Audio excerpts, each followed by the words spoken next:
Hello everyone, कैसे हैं आप सभी। इस नवरात्र पर मैंने दुर्गा जी की कैसे स्थापना की और किस प्रकार से उनका आदर सम्मान किया।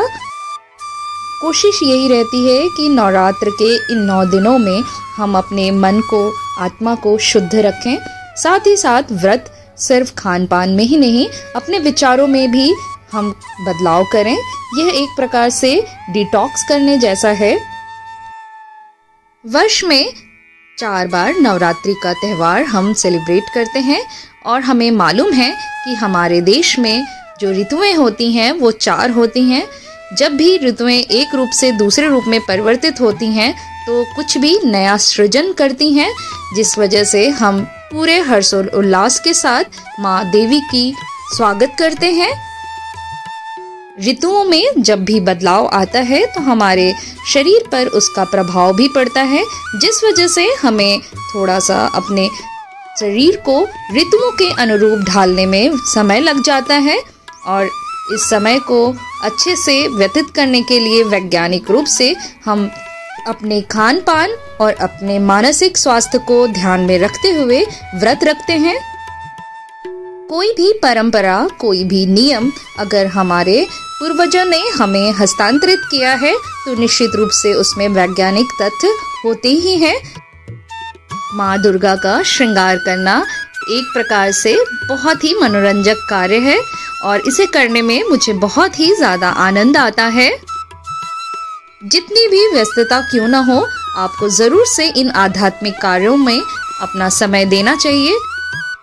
मैंने एक चीज सीखी है, अगर आप कोई कार्य करते हैं उसमें व्यक्तिगत रचना जरूर दिखाई पड़नी चाहिए और व्यक्तिगत सोच रिफ्लेक्ट करनी चाहिए।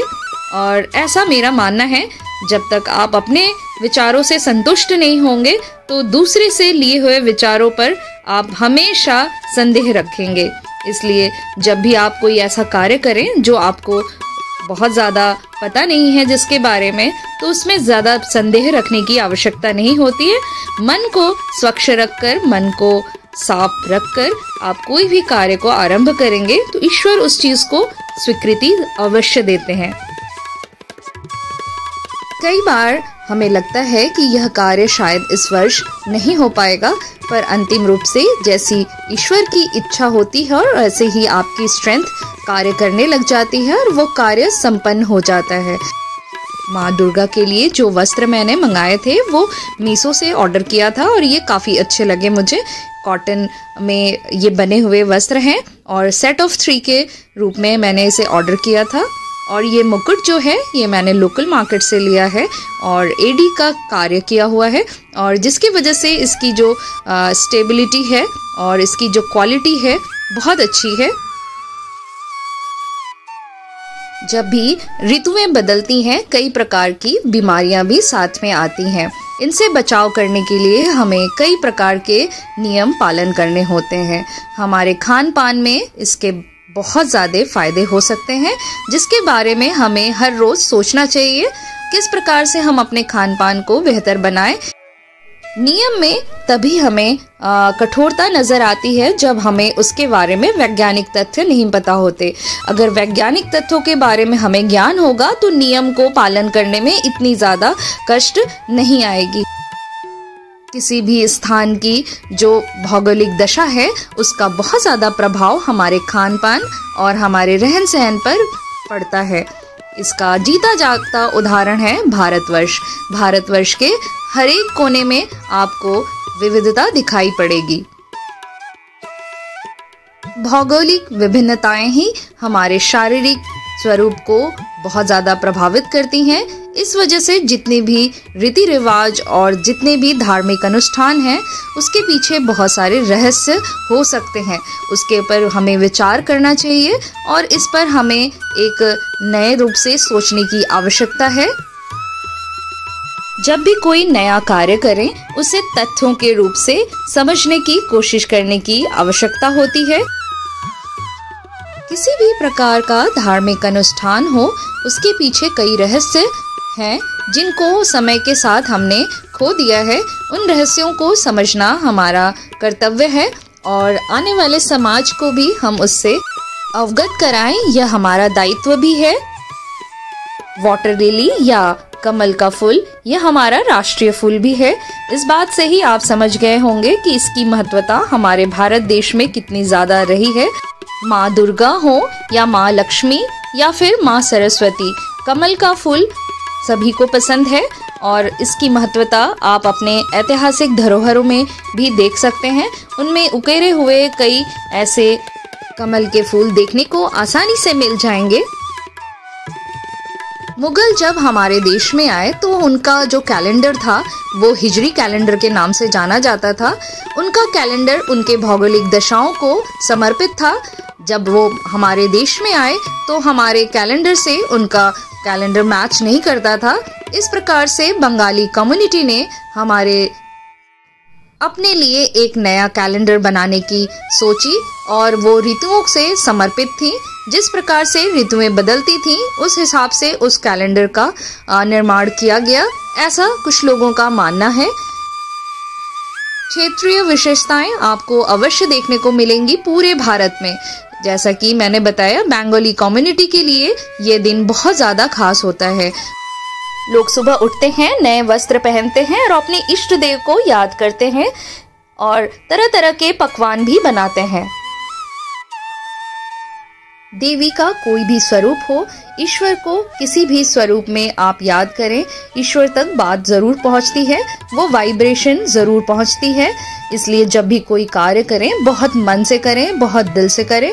निश्चित रूप से आपकी जो मनोभाव है वो जरूर से ईश्वर तक पहुंचती ही है। माँ का स्वागत सत्कार या माँ के प्रति आपके भाव को व्यक्त करने का स्वरूप किस प्रकार से होगा ये आप निश्चित कर सकते हैं। निश्चित रूप से अपने मनोभाव से अगर प्रसन्नता होती है किसी कार्य को करने में, वो जरूर करना चाहिए। आप अगर बहुत ज्यादा श्रृंगार करना चाहते हैं, निश्चित रूप से आपको श्रृंगार करना चाहिए।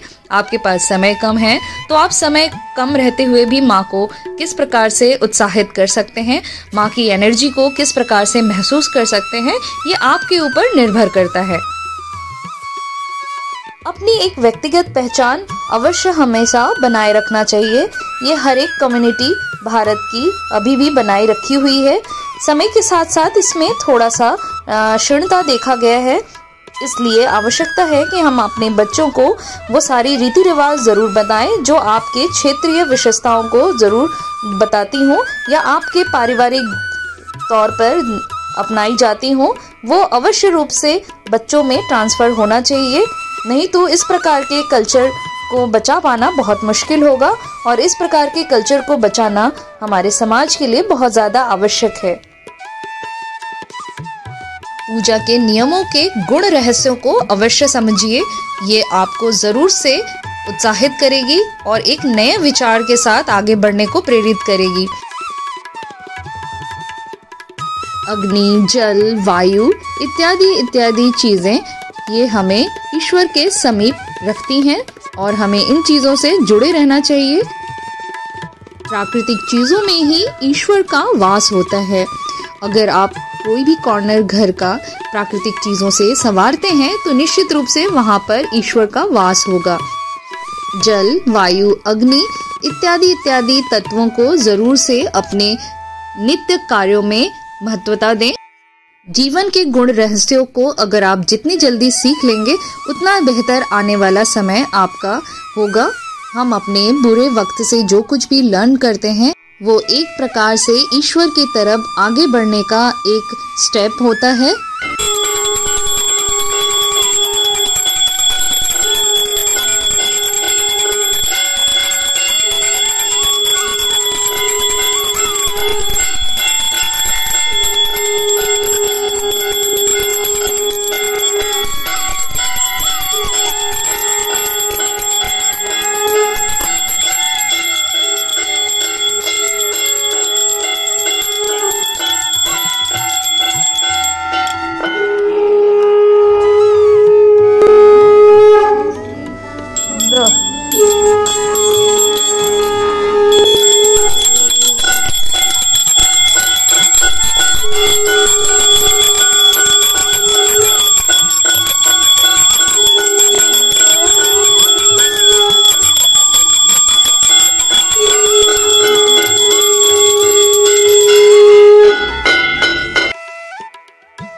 कई बार ये कहा जाता है कि दीपक के प्रज्वलन से कई विषाणु अपने आप मर जाते हैं, यानी कि हवा में शुद्धिकरण होता है। पुराने समय में कोई व्यक्ति अगर बीमार होता था तो उसके पास एक दीपक का प्रज्वलन किया जाता था ताकि उससे बीमारियां दूर हो सकें और जल्दी से वह स्वस्थ हो सके। इस प्रकार से ये समझ पाते हैं हम कि अगर दीपक का प्रज्वलन हम अगर डेली रूप में अपने घर में कर रहे हैं ईश्वर को याद करने के लिए, तो निश्चित रूप से कहीं ना कहीं हम अपने ही स्वास्थ्य को लेकर सतर्क हैं। मनुष्य ने जीव जंतुओं की महत्वता को भी बहुत सालों पहले समझ लिया था। हम जितनी भी पूजा अर्चना करते हैं उनमें उनका रहस्य छुपा हुआ है। आप माँ दुर्गा को देखें तो वो शेर की सवारी करती हैं। इस प्रकार से जितने भी देवी देवता हैं उनकी एक सवारी होती है जिस पर वो विराजमान होते हैं। इससे पता चलता है कि हम सस्टेनेबल डेवलपमेंट के बारे में बहुत पहले से ही समझते आए हैं और आने वाले समय में भी हमें इसकी महत्वता को समझना चाहिए। आसपास के जीव जंतु, जानवर, पेड़ पौधे सभी हमारे लिए बहुत ज़्यादा महत्वपूर्ण हैं। को एग्जिस्टेंस की बात को बहुत गंभीरता से लेनी चाहिए। हमारी संस्कृति ने को एग्जिस्टेंस को बहुत वर्षों पहले अपना लिया था, जो कि इकोसिस्टम में संतुलन बनाए रखने के लिए बहुत ज़्यादा आवश्यक है। हमारे विचार आने वाले समय में और ज़्यादा उन्नत हो, यही हम मनोकामना ईश्वर से करते हैं। आप सभी को वीडियो में अंत तक बने रहने के लिए बहुत बहुत धन्यवाद। फिर मिलेंगे एक और इंटरेस्टिंग वीडियो के साथ। तब तक आप अपना खूब ख्याल रखें, स्वस्थ रहें, मस्त रहें।